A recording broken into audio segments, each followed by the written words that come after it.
একা গিয়ে মানে মারটার খায় ঘুরে চলে আসছে।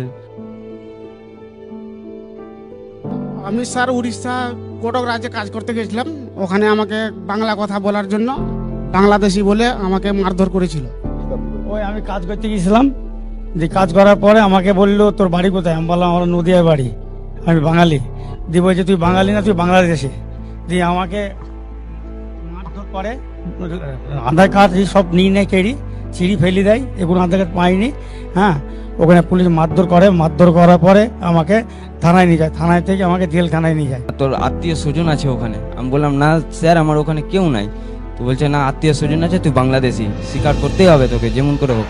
আমাকে 4 জন বুট পরে এখানে পায়ে চেপে আর পাট্টা নিয়ে মেরে যাচ্ছে কি লাগাতার। আমার ভিতর শুকিয়ে গেছে। স্যার আমি বাংলাদেশি না, আমি ইন্ডিয়ান নাগরিক। আমার স্বামী রাজস্থানে গেছিল কাজে, আর বাংলা কথা বলার জন্য আমার স্বামীকে মেরে ফেলা হয়েছে। আমার এখন কোনো কিছুই নেই, আমি অসহায়। আমার 2টো মেয়ে আছে, একটা ছেলে আছে, আমি কি করব, আমি কিছুই ভাবি না।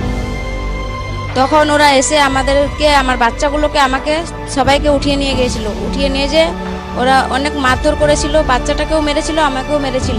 মারার পর তখন ওরা আমাকে বলছিল যে আপনারা বাংলাদেশি। আমি বলছি আমরা বাংলাদেশি না, আমরা মালদা ডিস্ট্রিক্টের লোক।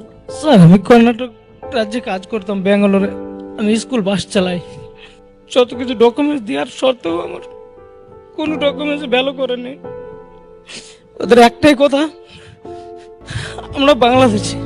খুব অত্যাচার করেছি স্যার, 4-4টে মাস জেলে ভরা ছিলাম।